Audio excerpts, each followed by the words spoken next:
안녕하세요. 저는 차남 시부를 둔 30대 며느리입니다. 제게는 착한 시부모님이 계세요.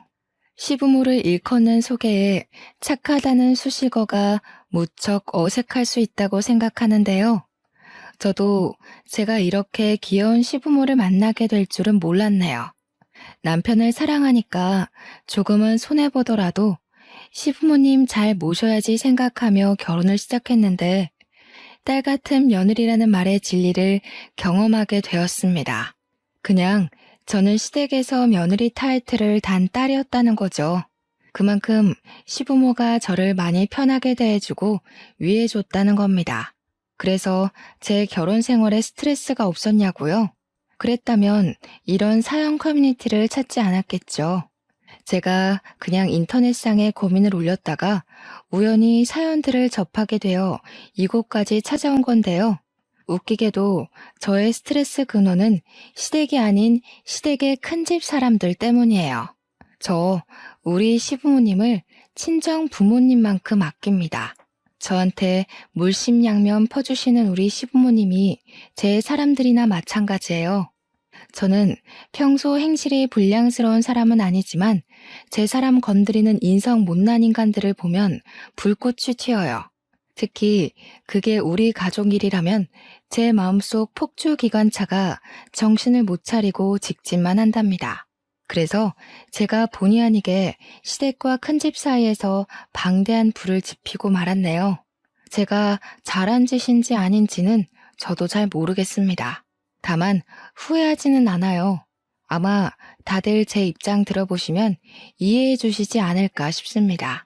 어디 한번 들어보시고 판단해 주시겠어요? 저는 결혼에 대한 생각이 그렇게 없는 나이에 결혼을 원하는 남자를 만나서 시집을 가게 되었습니다.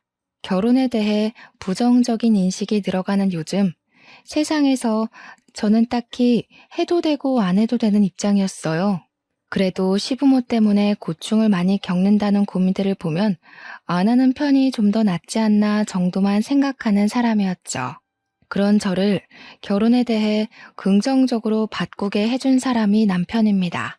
남편은 저보다 한 살이 많았는데 또래에 비해서 생각이 점잖고 결혼에 대한 가치관이 고지식하지 않았어요. 실제 허세 부리는 부분도 없었고 너무 과하게 잘해줘서 상대방이 김칫국 마시게 하지도 않았습니다. 그냥 연애하는 내내 쭉 한결같은 사람이었다는 겁니다. 감정 기복 활활 타오르는 제게 남편의 존재는 잔잔한 호수와도 같아서 제 안에 있는 쓸데없는 불길을 조절할 수 있었어요. 게다가 부부가 되려면 은근 중요한 코드인 유머 감각도 저랑 아주 쿵짝이 잘 맞았어요. 처음으로 누군가와 한 지붕 아래 살아야만 한다면 남편이 제 곁에 있었으면 좋겠다고 생각했죠. 그래서 남편이 먼저 해준 프로포즈에 앞뒤 생각 안 하고 기쁘게 받아들였습니다. 청혼을 받고 나니까 남편 집안이 궁금하더라고요. 남편이 간단하게 얘기해 준 적은 있어도 그건 시댁 집안의 형편 정도지 어떤 분위기의 집안인지는 들어보지 못했습니다. 제 질문에 남편은 흔쾌히 집안 얘기를 꺼냈는데요. 남편 얘기만 들었을 땐 시부는 남편과 비슷하면서도 늘 헛소리를 안 하는 분이라 했고, 시모는 점잖은 시부에 비해 조금 애교 있고 웃음 많은 사람이라고 했습니다. 그 말만 들었는데 왜 시부모에게서 저와 남편의 향기가 나는지 모르겠더라고요.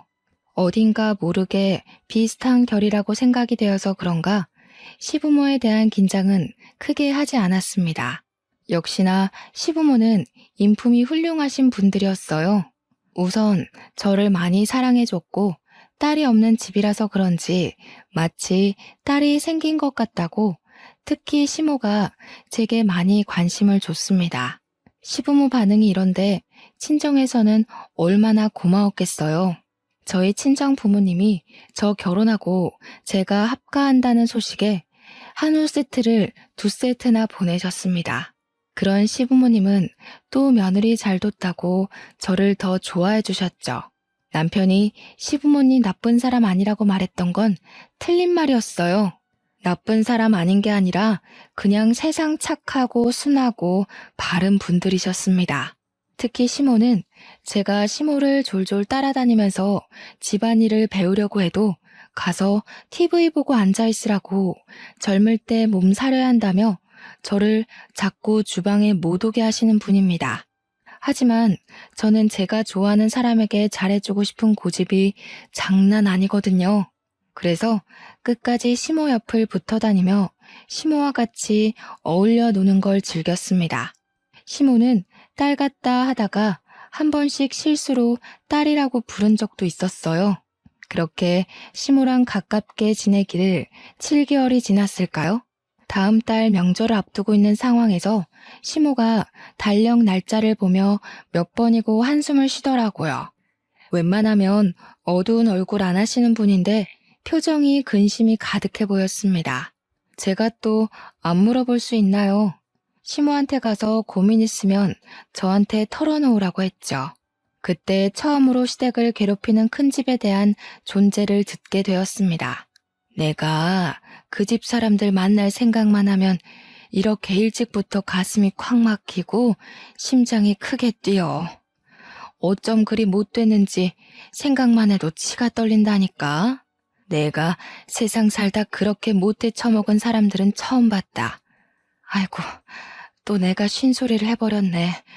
너한테 이럴 게 아닌데 참. 괜찮아요, 어머님. 저는 하늘이 두 쪽 나도 어머님 편이에요. 큰집 식구들이 그렇게 된데미가 없어요? 아버님한테 말씀해 보시지. 어머, 큰일 날 소리. 네 시애비는 그 집에 아주 충성을 한다, 충성을. 그러니 내가 혼자서 이리 소가리만 하고 있지. 아주 장남이 뭐라고 그저 큰형, 형수. 그 집 사람들 말이면 자다가도 벌떡 일어나는 게 네 시아버지야. 내가 어디다 하소연도 못하고 수십 년을 이렇게 살았다. 다른 집도 그랬는지 모르겠는데요. 시모 말로는 저희 시부가 어릴 적 가부장 제도가 좀 심한 곳에서 자란 사람이라고 했습니다. 시부가 어렸을 적인 그 당시는 가부장 제도가 남아 선호 사상이 심했다고는 알고 있었어요. 그런데 시모가 말해주는 시부 집안은 심해도 너무 심하더라고요. 시모가 몰래 해주는 얘기를 듣는데 제가 다 분해서 얼굴이 찌푸려졌습니다. 저희 시부는 집안에서 차남 입장이었어요. 총 5명의 형제 중 둘째하고 했습니다. 공교롭게도 셋째부터는 명이 짧아서 시부가 20살 되기 전에 다 돌아가셨고 장남과 차남 둘만 남은 상황에서 둘의 차별은 더욱 극명하게 드러났다고 합니다. 제 눈에는 정숙하게만 했던 시부의 숨겨진 처지를 시모한테 듣고 알게 되었는데 시대를 그렇게 타고나지만 않았어도 우리 지혜로우신 시부가 그런 분한 취급은 당하지 않았을 겁니다. 들어보니 시부는 시 조부모 집에서 홀대당하는 것에 익숙한 사람이었어요. 시부는 단 한순간도 따뜻한 대접 없이 자란 차남이었는데 일단 밥 먹는 것부터 편애가 바로 드러났더라고요. 시조부랑 장남은 큰 상에다 늘 따뜻한 밥과 빛깔 좋은 반찬들이 차려졌는데 시조모랑 시부 그리고 그의 잡다한 입들은 남은 반찬을 먹거나 따뜻한 밥도 남는 걸로 겨우 얻어먹을 수 있었답니다. 그런데도 시부는 찬밥 좋아한다며 찬밥을 즐겨 먹곤 했다는데 그게 습관이 된 건지 가끔은 독립을 하고 나서도 찬밥을 찾는다고 해요. 여러분은 고깃국인데 고기 없이 풀떼기만 있는 국을 받으면 기분이 어떻겠습니까? 게다가 가족한테 말이에요. 저는 바로 따져 들었을 거예요. 하지만 시부에게 고기 없는 것 정도는 서러운 축에도 안 낀다고 하더군요. 그런데 장남한테는 시조부 시조모가 등골 빠지도록 번 돈으로 유학도 보내주고 교수도 만들어줬더라고요. 그리고 장남이 결혼할 때쯤엔 시조부가 돌아가셨는데 시조부가 남긴 유산으로 신혼집이랑 혼수 가구, 예단비를 잔뜩 해줬다고 합니다. 웃긴 건 시조부 유산이 원래 우리 시부한테도 주라고 돼 있었대요. 그런데 시조모가 마음대로 결정해서 장남한테 다 준 거라고 하더군요. 그런데도 장남인 큰아버님은 자기 건의가 더 중요한 사람이라 시조부 돌아가시고 홀로 남은 시조모를 못 모시겠다며 외면했다네요. 외면을 한 절대적인 이유는 큰아버님 와이프가 고부 갈등 겪기 싫다고 반대하는 바람에 나몰라라 한 거랍니다. 우리 착한 시부는 요양원 가겠다는 시조모를 결국 내버려두지 못해 본인이 모셨고, 시무랑 같이 한 10년 정도 한 집에 살다가 시조모가 돌아가셨다고 했어요. 큰아버님 만행은 이게 끝이 아닙니다.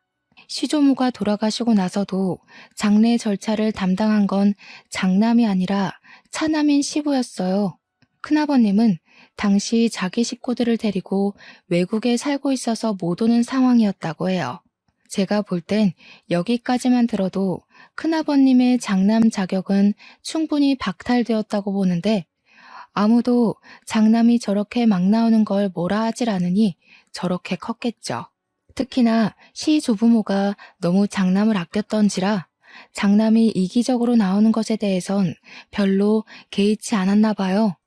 그러니까 그저 장남이기 때문에 뭐든 용납이 되었던 거죠. 그래서 시조모 유산도 역시나 큰아버님 앞으로만 되어 있었대요. 시조부모님은 죽는 그날까지 장남 이름만 부르다가 돌아가셨다고 합니다. 정작 뒤치다꺼리 다 해준 사람은 차남이었는데 말이에요.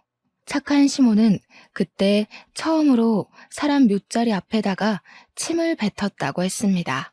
생고생하면서 한 지붕 아래서 죽어라 모신 건 시부모인데, 유사는 장례식 때 코빼기도 안 비친 큰아버님 댁으로 가버렸으니 서운하고 분해서 그랬겠죠. 마땅한 행동이라고 생각합니다. 저 같아도 화났을 거고 아예 묘자리도 안 찾아갔을 거예요.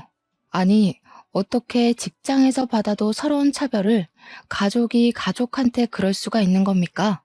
대체 장남이 뭐라고요?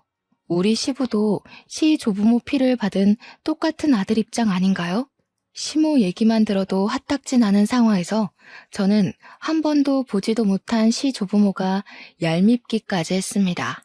제사도 원래 큰 집에서 하는 거라고 들었는데 장남은 한 번도 시조부모 제사를 챙긴 적도 없고 찾아온 적도 없다네요. 우리 시댁에서 시조부모 제사를 담당하고 있었어요. 그 얘기를 들은 후로 저는 시조부모 제사를 챙기고 싶지가 않았습니다. 그래도 시부모가 챙기는 제사니까 따르긴 했는데요. 대신 절을 하면서도 제사상을 차리면서도 저는 속으로 시조부모를 엄청 원망하고 흉봤어요. 제가 시모한테 억울했겠다고 어떻게 그 고생을 다 참고 살았냐고 위로의 말을 조심스레 건넸는데 시모는 그냥 살다 보니 사라지더라네요. 그 시대는 대부분 그랬다고 자기뿐만 아니라 다른 며느리들도 대개 같은 소가리를 했을 거라면서 씁쓸하게 웃을 뿐이었어요. 이건 시대적 배경이라 어쩔 수 없이 이해를 해야 된다고 하는데 저는 이해하고 말고보다는 일단 그런 차별 대우 자체에 화가 났어요. 주원 자식도 아니고 어떻게 친자식한테 그럴 수가 있는지 모르겠습니다. 솔직히 말하면 이해 하나도 안 했어요. 시모한테는 죄송하지만 속으로는 내내 딴 생각하면서 시조부모만 비난했습니다. 그렇다고 시부 집안에서 치켜 세웠다는 장남이 그리 대단한 사람도 아니었거든요. 대접받을 만큼 뭐라도 집안의 보탬이 된 사람이면 시조부모의 행실을 어떻게든 납득해봤을 텐데 시모가 말하는 큰아버님은 듣기만 해도 이기적이고 자기밖에 모르는 사람이었습니다. 제가 이걸 시집온 지 얼마 안 되고 들었을 땐 그저 시부 처지가 안쓰러웠어요. 그래서 착한 시부에게 더 잘해드리고 싶었고 시부의 경고는 귀 기울여 듣고 고치려고 했습니다. 그러나 큰 집을 처음 만나고부터는 시부의 경고를 지키려는 게 제 마음대로 안 되더군요. 큰아버님은 차례도 안 지내면서 자기가 큰 집인 걸 내세우며 명절에 인사는 오라고 하는 웃긴 집안입니다. 도대체 어느 나라 법인지 모르겠네요. 근데 시부는 그걸 또 군말 없이 꼬박꼬박 가고 있다고 했어요. 그래서 저도 결혼하고 처음으로 그 집을 방문하게 되었는데요. 저는 큰 집에 발을 들이자마자 황당한 상황을 겪었습니다. 우리가 먼 길을 달려왔는데도 밖으로 내다보는 식구가 하나도 없었다는 거예요. 솔직히 그때 큰 집에 아무도 없는 줄 알았어요. 하지만 그건 조금만 더 안으로 들어가면 바로 확인 사살되는 일이었는데요. 큰아버님은 TV를 보고 있었고 큰어머님은 주방에서 음식 재료를 다듬고 있었어요. 무려 2시간이나 걸리는 거리를 차까지 막혀서 4시간 만에 도착했는데도 반기는 사람이 없었습니다. 자주 왕래하는 사이도 아닌데 적어도 오는 길 고생 많았다고 한마디는 해줘야 되는 거 아닙니까? 그런데 우리가 모습을 드러내자마자 큰 집사람들이 하는 첫 마디가 뭔 줄 아시나요? 해 떨어지고 올 작정이었냐? 이 형수가 혼자서 저 많은 거 다 다듬느라 허리가 두 쪽 났다. 오늘 같은 날은 당연히 차 막히는 거 몰라? 생각이 있으면 일찍 나섰어야지. 저게 큰아버님이 시부한테 처음 던진 말입니다. 어디 큰아버님만으로 끝이게요? 큰어머님도 뒤처질세라 주방에 들어간 시모한테 쓴소리를 뱉었어요. 아이고 참나, 손님 나셨다 나셨어. 오다가 어디 고랑이라도 빠져 죽은 줄 알았네. 더 늦었으면 짜증나서 그냥 돌아가라 할 뻔했어. 물 한 모금도 못 먹고 일만 했더니 입이 바싹 말라 죽겠다. 말할 기운도 없네. 내가 손질은 다 했으니까 수월할 거야. 6시까진 끝내라. 인상 팍 쓰면서 우리 시모한테 앞치마를 툭 던져주고 주방을 나가는 큰어머님을 보는데 와, 인사하기 싫더라고요. 그래서 큰어머님이 주방 빠져나오며 저랑 눈이 마주쳤는데 제가 그냥 쌩까버렸습니다. 큰어머님 시선이 계속 저를 따라오는 게 느껴졌지만 무시하고 우리 시모 따라 주방에 쏙 들어가 버렸어요. 이렇듯 직접 본 큰집 사람들 행실은 말로만 들은 것보다 훨씬 더 저를 화나게 했어요. 우리 시부모를 종부리듯 당연하게 행동을 하는데 제가 아끼는 분들을 그렇게 대하는 인간들한테 화가 안 날 수 있나요? 우리 착한 시모도 뒤에서는 큰집 식구 욕을 마구 했지만 정작 큰어머님 앞에서는 아무것도 못하고 깨갱하는 수준이더라고요. 그게 너무 마음이 아팠어요. 그간 어떻게 지내왔는지가 보였거든요. 큰 집에 있는 며느리들은 맞벌이 한다고 원래부터 명절의 음식 자체를 못하는 사람들이라고 했는데요. 그래서 저희 집을 명절보다 하루 일찍 불러서 이렇게 부려먹으셨대요. 무슨 이유건 간에 이건 좀 아니지 않나 싶어 남편한테 물으면 남편도 좀 보기 불편하긴 한데 너무 어릴 때부터 이렇게 해왔던 거라 자기가 어떻게 할 수가 없었대요. 한 번은 사춘기 때 큰아버님께 대들어봤는데 되레 시부모한테 혼이 났다고 합니다. 우리 시부모가 얼마나 마음 좋은 사람들인데 남의 손에 굴려지는 걸 보니 눈앞에서 보니까 제 속이 부글부글 열오르기 시작했어요. 분명 시부모도 말만 안 하고 있을 뿐 참고 있을 거라고 생각합니다. 하지만 남편도 어쩌지 못하는 걸 제가 뭐라고 감히 시가 친척에 간섭을 할 수 있겠습니까? 그래도 초면인 큰집 어른들한테 네네 하며 굽신거리고 싶지는 않았어요. 그래서 시모더러 남 시키지 말고 혼자 일해야 된다는 큰어머님의 말을 못 들은 척하고서 저는 시모 하는 걸 뺏어들었어요. 시모를 적극 도우는 방향으로 제 분을 풀려고 노력했습니다. 시모가 작은 목소리로 괜찮다고 저기 거실에 가서 그릇만 좀 닦아달라고 하더라고요. 명절일에서 그나마 그릇 닦는 게 가장 쉽고 별로 힘 안 가는 일이라는 거 명절 챙겨본 사람은 다 알 겁니다. 시모는 최대한 자기가 힘들고 어려운 걸 자처하겠다는 뜻으로 저를 보내려고 했어요. 그러나 그럴수록 저는 더 고집 부려서 시모 몫을 빼앗았습니다. 제가 그래도 요리에 솜씨가 좀 있는 사람이라서 누구한테 물어볼 필요도 없거든요. 그래서 제가 오히려 시모를 쉬운 쪽으로 보내려고 했어요. 저랑 시모가 그렇게 꽁냥대면서 같이 일을 하고 있으니까 큰어머님이 슬쩍 오는 기척이 느껴지더라고요. 우리 주위를 얼쩡거리면서 우리 하는 얘기를 엿들으려고 기웃댔어요. 그러다 저희의 화기애애한 모습이 못마땅했는지 갑자기 시모한테 양파 깠냐고 마늘 빻고 고사리나 빨리빨리 볶으라며 성질을 부리더군요. 그러니 시모가 저랑 떠들다 말고 후다닥 다른 일을 하러 갔습니다. 시모가 떠나고 큰어머님만 제 반경에 남아 있었는데 저는 끝까지 큰어머님 안 돌아보면서 바로 표정 굳혔어요. 그냥 제 할 일만 했죠. 그러니까 큰어머님이 제가 마치 자기 며느리라도 되는 것 마냥 저한테 이래라 저래라 시키려고 하더라고요. 처음엔 무시했습니다. 그랬더니 이봐요, 이봐 하면서 나중에는 저를 툭툭 치는 거 아니겠습니까?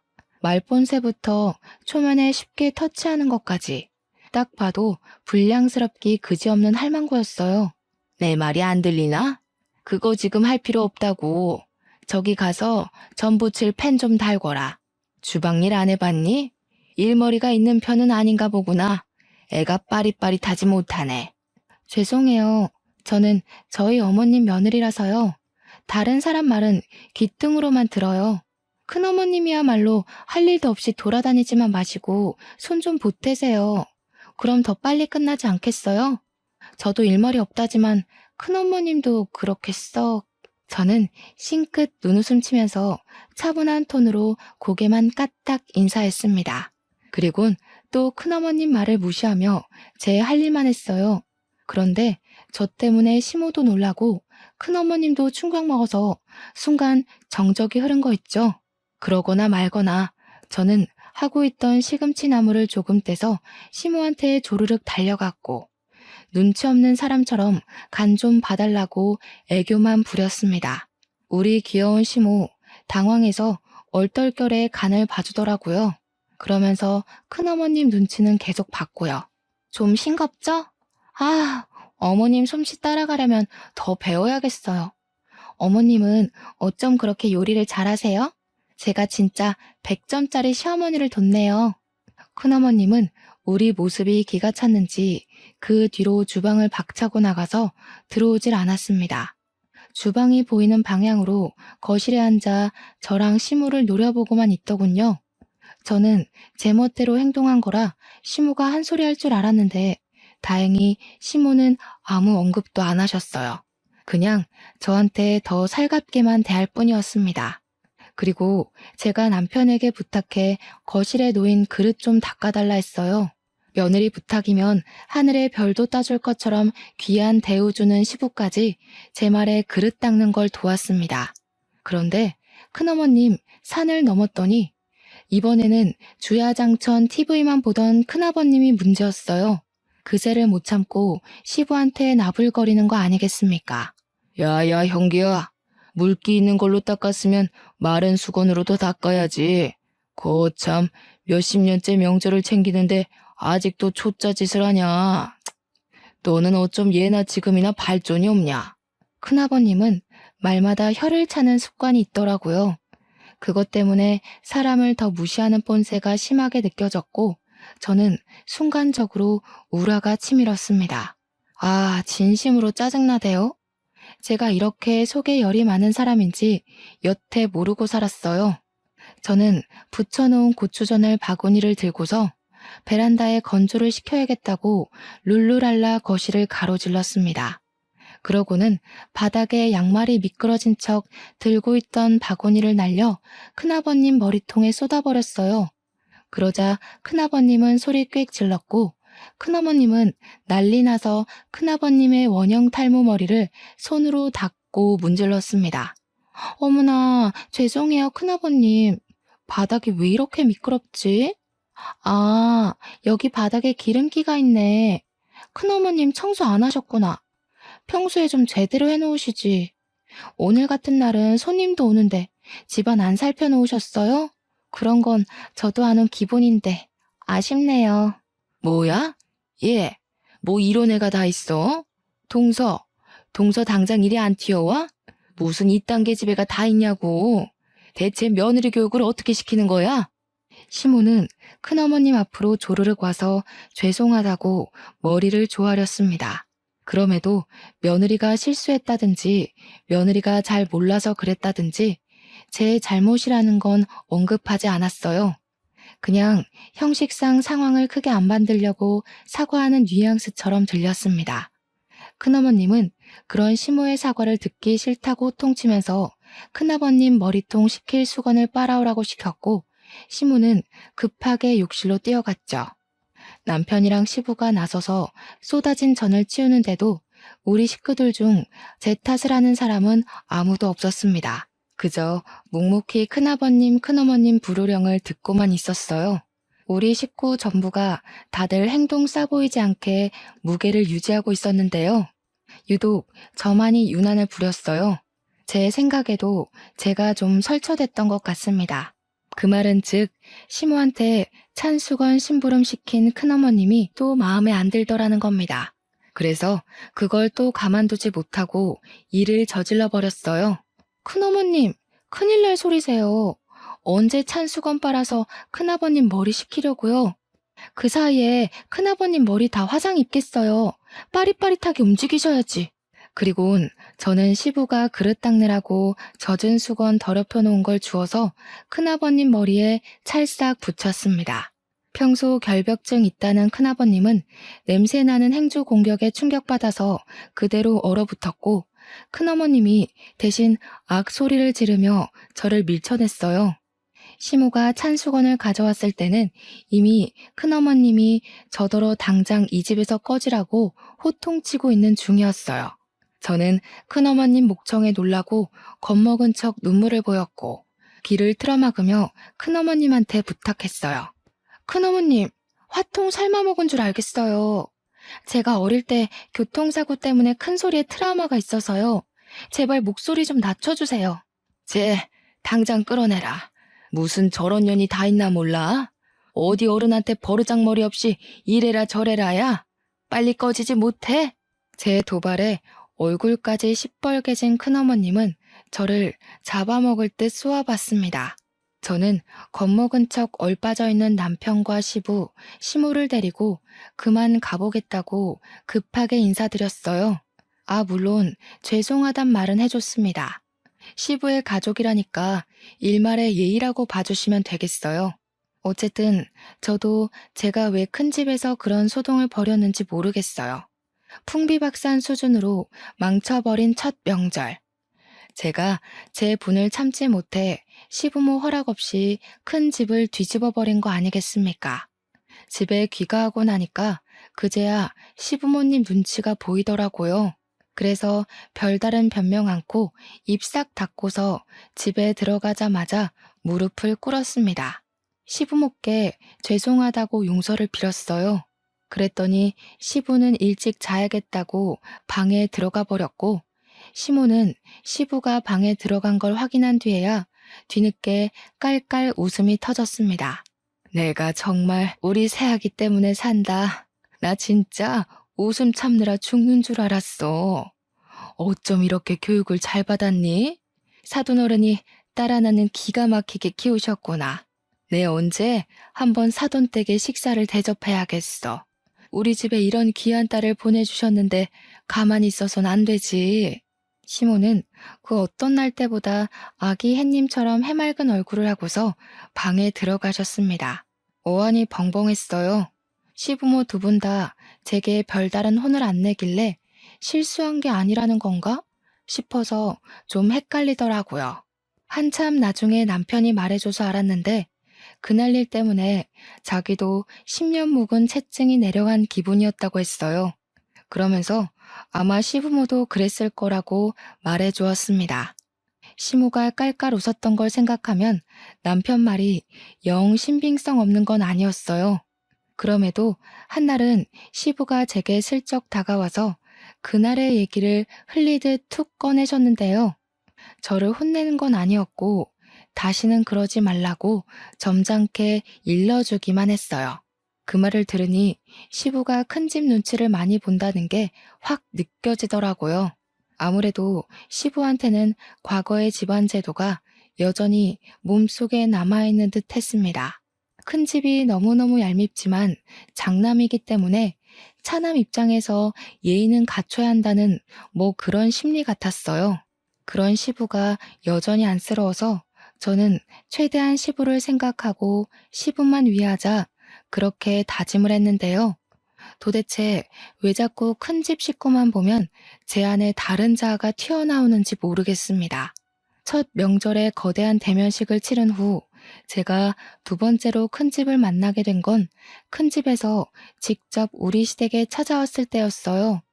큰 집에서 우리 시댁을 찾는 일은 거의 없다고 들었는데 어떻게 그런 날이 닥쳤네요. 그런데 시작도 하기 전 불만스러웠던 건 저희가 큰 집을 찾았을 때와 다르게 시부모님이 큰 집에서 도착한다는 시간보다 1시간이나 먼저 맞이할 준비를 하더라고요.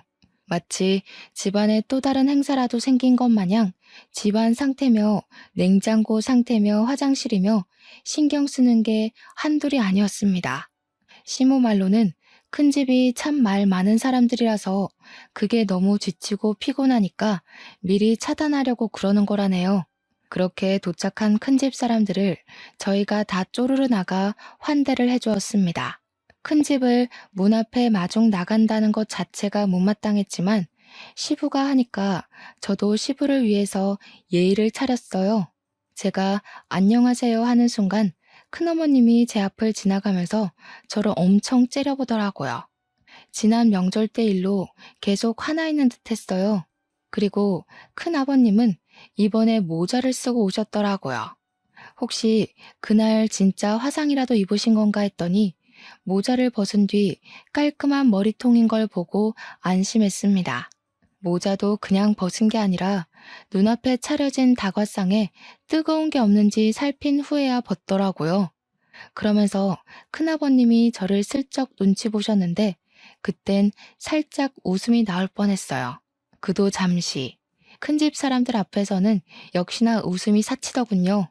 큰 집에서 우리를 찾아온 건 정말로 염치 없는 이유였습니다. 내가 네 앞으로 해준 과수원 말이다. 그거 좀 다시 나한테 돌려야겠다. 그동안 관리해주느라 욕봤으니 수고비는 따로 챙겨줄게. 한 5천이면 되겠지? 과거에 시조부모가 운영했던 작은 과수원이 하나 있었는데 그걸 시조부가 돌아가시고 시조모 혼자 관리하기가 힘들어서 큰아버님 앞으로 명의를 돌렸다고 했는데요. 원래는 그게 큰아버님이 맡았어야 할 과수원이었다는 거예요. 그러나 큰아버님이 자기는 교수할 거라서 과수원 같은 거 들여다볼 여건 안 된다고 시부한테 던져주라고 했답니다.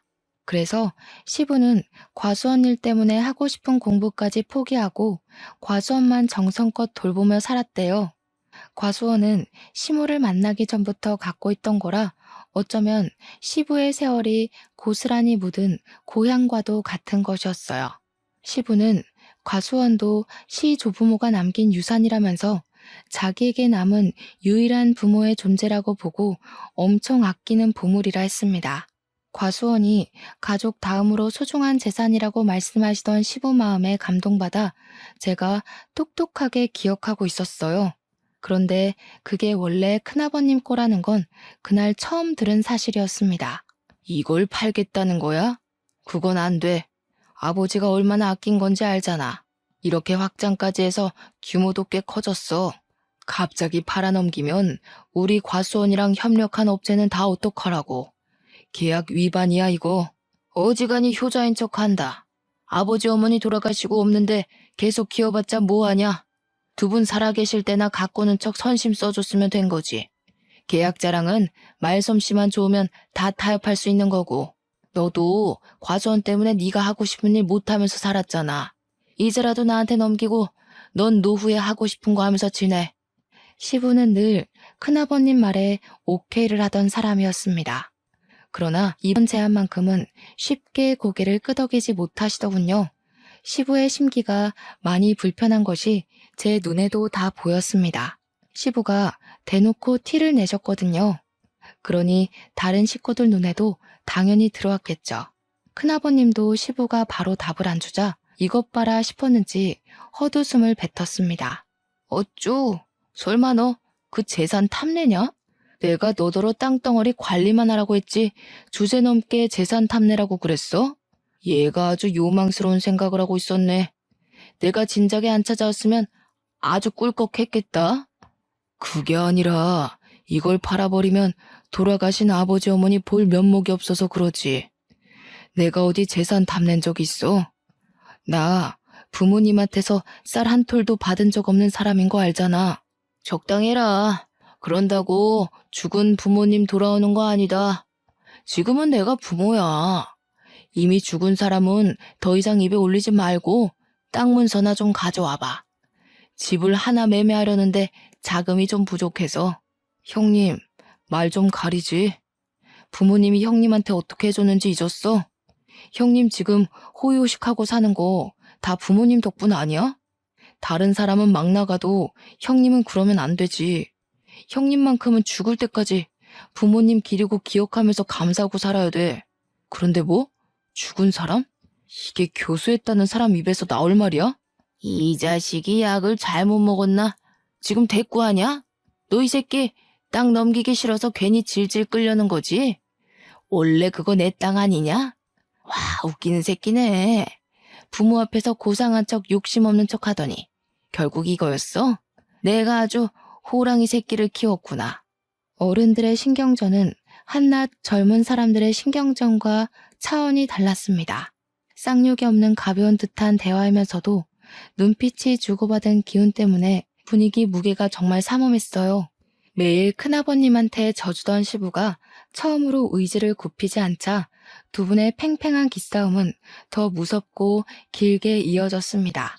그 상황에 큰어머님은 재산 문제는 남자들끼리 얘기해야 된다고 시모를 데리고 자리를 떴어요. 당연히 저도 우리 시모를 따라 나섰고요. 그런데 알고 보니 큰어머님은 자리를 피해준 게 아니라 시모한테 겁박 주려고 방에 끌고 온 거더군요. 괜히 법정 싸움으로 치닫지 말자 동서. 우리 아들들 돈 많은 집 며느리한테 장가간 거 알지? 첫째 며느리가 법조인이야. 괜히 서로 피보면서 영 끊는 짓 하지 말고 쉽게 쉽게 가자고. 제가 뭐 마음대로 결정할 수 있는 일인가요? 남자들 결정에 따르는 거지. 듣자 하니까 남편은 별로 안 남기고 싶어 하는 것 같은데 저는 남편 말 따를 겁니다.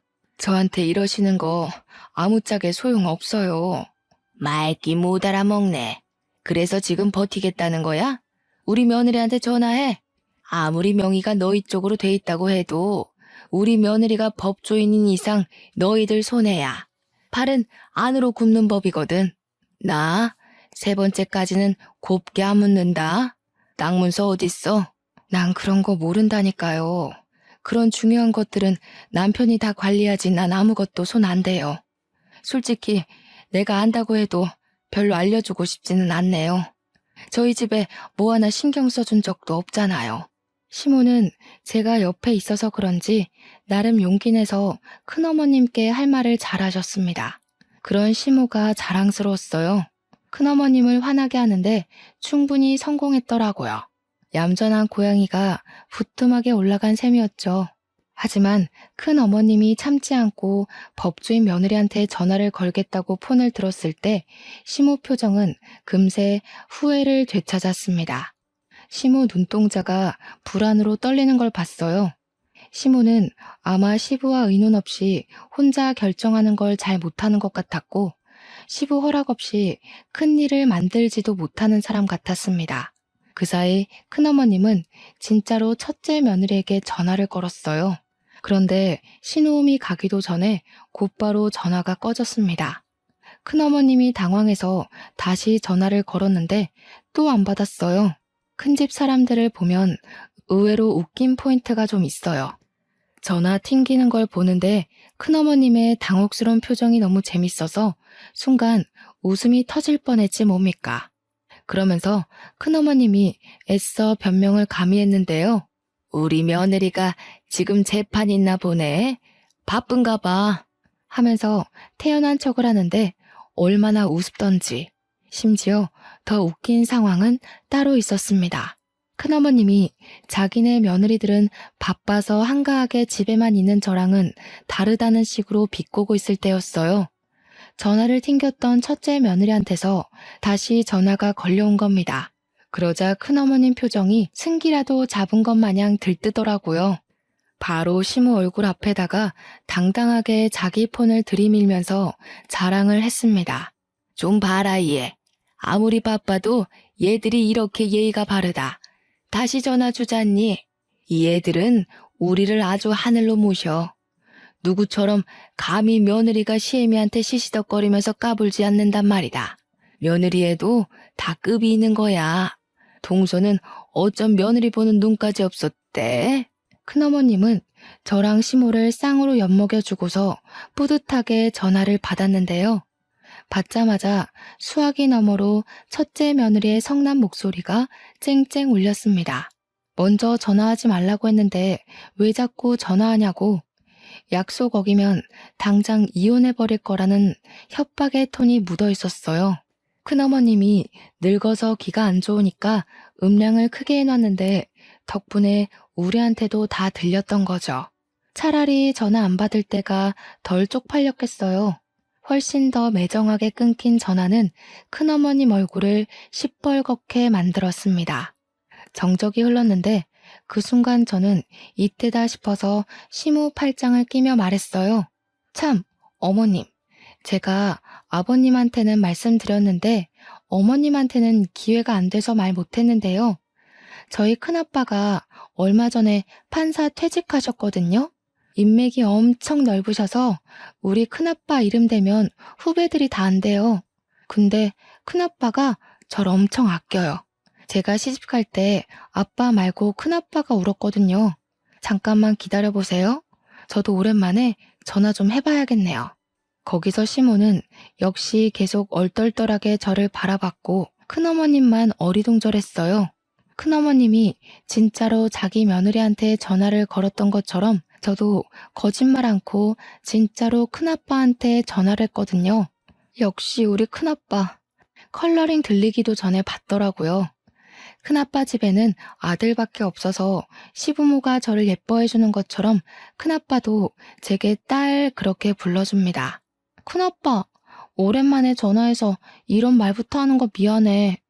우리 아버님이 아버님 명의로 된 가수원을 갖고 있는데 그걸 자꾸 무단으로 달라고 협박하는 사람이 있어서 아무래도 우리가 소송해야 될 것 같아. 큰아빠가 손 써줄 수 있죠? 당연하지. 누구 부탁인데. 그런데 누가 남의 명의로 된 땅을 욕심부린다니? 내가 제일 싫어하는 부류가 딱 그런 빈대떡 같은 사람들인데. 아, 우리 시댁의 큰 집. 참, 우리 큰어머님 며느리가 법조인이래. 큰어머님, 며느님은 어디 소속이세요? 저희 큰아빠한테 한번 물어보려고요. 너무 약을 올려버렸는지 제 말에 깜짝 놀란 큰어머님은 그제야 사색이 되며 제 폰을 빼앗으려고 했습니다. 저는 큰아빠한테 다시 전화하겠다고 하고 그대로 끊어버렸죠. 그러고는 제가 악력을 쓰려는 큰어머님의 손길을 탁 쳐내버렸어요. 제발 고집 좀 부리지 마시고 분수에 넘치는 짓 하지 마시고 자식들 발목 잡는 짓도 하지 마시고. 예? 자랑스러운 장남을 이혼남 만들면 안 되잖아요. 둘째, 셋째 아들까지 있다고 했었나? 자식들 평생 법적 문제에서 불이익 받게 해줘요? 너 이거 협박죄다. 어디서 어른한테 따박따박 말대답이야? 사람 사들여서 연기하는 거지? 내가 속을 줄 알고? 그건 끝까지 가보면 알겠죠. 궁금하면 사이좋게 법정 싸움 해보던가요. 그보다 며느리들이 하늘로 모신다고 했죠. 하늘은 무슨 시궁창 대접 안 받는 걸로 감사해야겠던데요. 괜히 일 버렸다가 자식들이랑 며느리한테 버림받지 마시고 지금이라도 정신 좀 차리세요.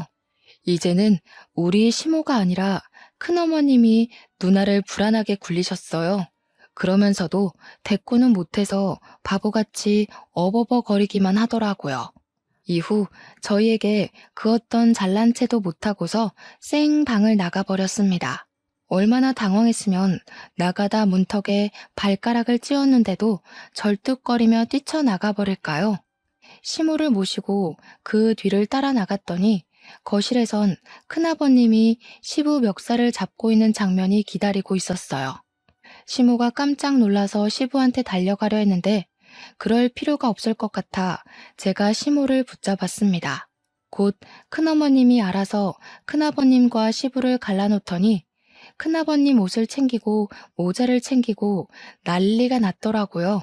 큰아버님이 왜 이러냐고 미쳤냐고 하는데도 큰어머님은 큰아버님 등짝만 패면서 그냥 빨리 나가자고만 재촉했어요. 아무래도 나가면 제 큰아빠가 판사였던 얘기를 알아서 잘 전달할 것 같았습니다. 이젠 자기네들이 불리하다는 걸 알았겠죠. 이미 땅덩어리가 시부 이름으로 되어 있는데 법으로 덤빈다 한들 무슨 소용 있다고 두둑한 배짱을 갖고 덤볐는지 모르겠네요. 관리도 처음부터 계속 우리 시부만 해와서 명의가 큰아버님 거였다고 해도 기여도에 따라 우리 쪽에서도 지분을 받을 수 있대요. 결국 어떤 법이든 간에 큰 집 쪽이 불리하다는 겁니다. 그런데도 배 내밀고 떵떵거렸던 이유는 왠지 그 법조인 며느리 하나 믿고 있어서 그런 것 같아요. 이러나 저러나 일은 잘 해결되었습니다. 그날 대판 싸운 이후로 큰 집은 2년이 지난 지금까지 우리 시댁을 찾지 않고 있어요. 양심 없이 명절에 부르지도 않고 귀찮게 땅 내놓으라고 시비 걸지도 않습니다. 시부는 어떻게 큰 집과 연락을 잇고 있는지는 모르겠으나 그 외의 식구들은 전부 큰 집의 갑질에서 해방이 되었어요. 시모랑 남편은 이게 다 저 덕분이라고 항상 사랑스럽다고 해줍니다. 밥상에 매일 맛있는 것도 올라와요. 다소 철딱선이 없었을 수 있을 저를 예쁘게 봐준 시부모 덕분에 저는 현재도 아주 행복한 결혼 생활을 보내고 있습니다. 사실 딸을 임신한 지도 8개월이나 됐어요. 그렇잖아도 저를 복덩이 대우해주던 시댁에서 임신까지 해버리니 아주 왕비만큼이나 후한 대접을 받고 있네요. 지금이 너무 행복해서 이 꿈에서 영영 깨고 싶지가 않아요. 제 인생이 이렇게 쭉 순탄하길 속으로 항상 바라고 있습니다. 다들 저만큼 행복하시고 저보다 더한 행운 받으셨으면 해요. 들어주셔서 감사합니다.